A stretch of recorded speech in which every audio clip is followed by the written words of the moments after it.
बिस्मिल्लाहिर्रहमानिर्रहीम। अस्सलाम वालेकुम। की हाल चाल मेरे भैन भाई, उम्मीद करना ठीक हो सकते अल्हम्दुलिल्लाह से ठीक ठाक हैं। तो अज का व्लॉग शुरू करने पहले मेरी एक छोटी जी रिक्वेस्ट है कि मेरी वीडियो लाइक किया करो और मेरे चैनल को सब्सक्राइब कर लो ताकि मेरे आने वाली वीडियो थोड़े तक बआसानी पहुँच सके। जिथे भी रहो खुश रहो, बात रहो, हसते वसते रहो, साड़ी दुआवां हमेशा थोड़े नाल ने। हाँ जी, तो बिजली का खाडा है, देखो इतने बिजली लगी हुई, पिछली साइड से पिछा खूह है, अगे खाडा खड़ोता पानी वाला। तो यह वो बरात है, माशाल्लाह वेखो कितनी गड्डियां ने। इस बरात के नाल असीं आए हैं, भाई होरी खड़ोते हैं, भाई शराफत अली होरी भी है ड्राइवरां दे कोल। ते अज असीं इत्थे बरात टवानी है, लिहाजा इस करके भाई होरां नाल मैं इत्थे कम आया। तो वेखने अज की सूरत हाल बनती काम दी। फिलहाल तो असीं हुण पहुंचे हैं, बरात लथी है तो बरात टवांदे बंदे ने हुण। तो उतो अल्लाह खैर सुख रखे तो असीं बरात टवानी माशाल्लाह। ते खूह भी काफ़ी हद तक गहरा है, थल्ले हनेरा ही हनेरा है, साफ जमीन नहीं दिसती। हाँ जी, तो भाई तो मैं बरात टवावन आया से, और साढ़े 2 मिनट ढोल पे ने। तो वेखो माशाल्लाह कबूतर दाना पानी चुग रहे हैं। शाम का टाइम पिछला टाइम हो गया, तो इस वजह तो उन्हें आज़ाद छड्डे ने, दाना दूना सटिया ही नहीं। तो चलो ये खा पी लवें। तो और साढ़े ढोल पे ने, वेखो माशाल्लाह बरात असीं लै आंदी ते हुण बरात वाले वलीमा खा रहे हैं। फिलहाल ए वेखो ए दूल्हा जेड़ा सामने आ रहा है जमल भाई, तो ए बैठी ने साडी लेबर, मतलब ये कि 1 2 3 4 5 6 तो 7वां मैं, 7 बंदे बरात नाल आए हैं। तो फिलहाल हम इतने ही हैं, बहुत थोड़ी देर तक इंशाअल्लाह मगर गरोली वगैरह बरा के निकाह पड़ी जाती, उस बाद फिर असीं घर करें जी। तो बरात असीं डवा ली, रोटी भी खा लीए। तो अस तकरीबन 7 बंदे आया थे बरात में। मेरे नाल भाई अली जा रहे हैं। ये भाई अली जेड़े ने साडे कज़न जेड़ा फखर अब्बास है उनके भांजे लगते हैं। तो ये भी साड़ी अज वंगार त्यान, मतलब इन्होंने अस सद्या भी आ जाओ यार बरात टवानी है भी, असीं बंदे थोड़े हैं तो बरात बड़ी वड्डी है। तो लिहाजा इस करके आए ने, मेहरबानी है इन्हां दी। ते असीं 7 बंदे असीं हुण जो असां अज कमाया बरात नाल वो 7 हिस्से होने ने। तो उन्होंने 7 हिस्सों मतलब पैसे वंडीने ने, आपो आप 7 बंदे लै जाने ने। तो ये मतलब एक ही है भाई कमावन वाला। तो मैंने तो मुड़ शुगर है, शुगर की वजह तो अगर मैंने कोई माड़ी मोटी मेहनत मजदूरी मिले तो मैं कर लेना, वरना मैं आम तौर पर एडा काम कदे नहीं किया क्योंकि शुगर अक्सर मेरी लो हो जाती। तो इस वजह तो मुड़ मैंने काम करने दिक्कत पैदा होंगी।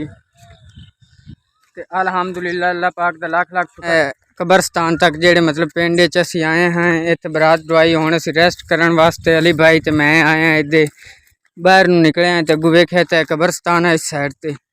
अज तुहानू विखाने हैं जी इस कब्रस्तान की की सूरत हाल है। हाँ जी, ये वेखो बिल्कुल ही इतना ज़्यादा तो नहीं है रकबे च, कब्रस्तान है तो छोटा जिहा ही, पर कब्रां बहुत ज़्यादा ने इहदे विच भी।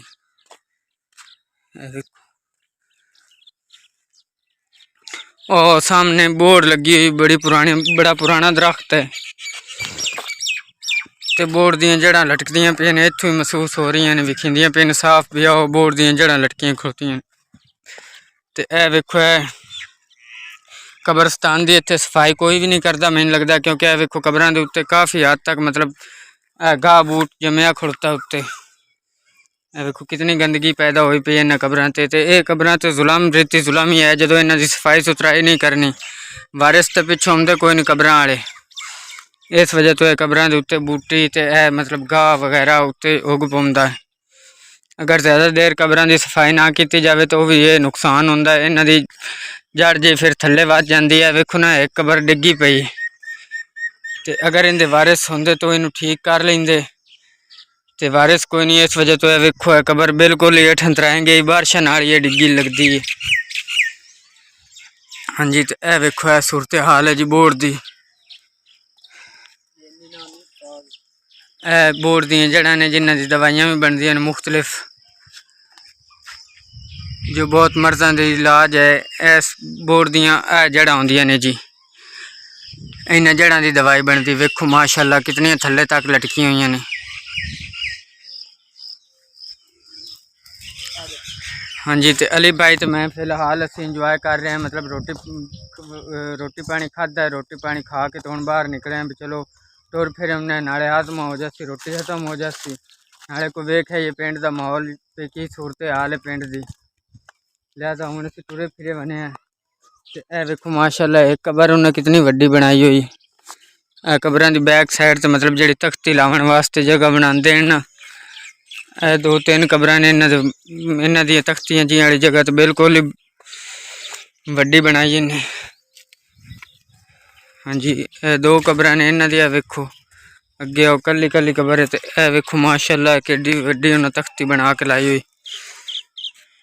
वेखो ये जी महमूद अली वाद मोहम्मद अली तुड़ा ते सत्ता बीबी जोजा महमूद अली ते ए थले पिंड दा नंबर लिखो 398 गाफ बेतुले करेले। और सामने मस्जिद खड़ोती परली साइड ते ए दरबार बनाए ने मज़ार है। ये हुण पता नहीं केड़े दरबार दा है।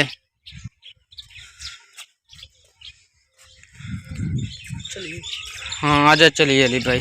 तो हुण अली भाई तो मैं जा रहे हैं वापस क्योंकि बरात असी अल्लाह किता ते ढवा ली। हुण वो एक्सीडेंट ते उन्हां दी गड़ोली बरात है कुड़ी वालियां दी ते गड़ोली बरावन तो बाद मुड़ असी जंज दा ढोल वगा के ते बरात नूं वापस लैके चले जसां। तो फिलहाल हुण असी वापस जा रहे हैं मैं ते अली भाई शराफत अली अली। हाँ जी तो हुण मैं भाई होरों कोल पहुँचे हैं तो अल्लाह किता दूसरे भाई होरी कोई नहीं बैठे। मैनूं लगदा वो शायद भाग गए होने। हाँ जी भाऊ किधे गए अपने दूसरे नाल दे? अच्छा आधे हिस्से लैके चले गए ने। ठीक हो गया भाई। अच्छा तो भाई और ये कहते हैं भी वो अपने हिस्से लैके तो चले गए ने मतलब जेडे उन्होंने हिस्से बनते हैं ना वो भाई और उन्होंने दे दिते हैं। हाँ जी तो अज इत्थे हो गई शाम तकरीबन वही खुलते मगरब का टाइम हो गया चलने चल के नमाज पढ़ने तो अज का व्लॉग इत्थे ख़त्म करने हैं क्योंकि घर तो हम वापस जाते जाते तक बड़ी लेट हो जानी। तो इंशाअल्लाह अज़ीम अगर जिंदगी रही तो कल के व्लॉग मुलाकात हो सी। खुदा हाफिज़।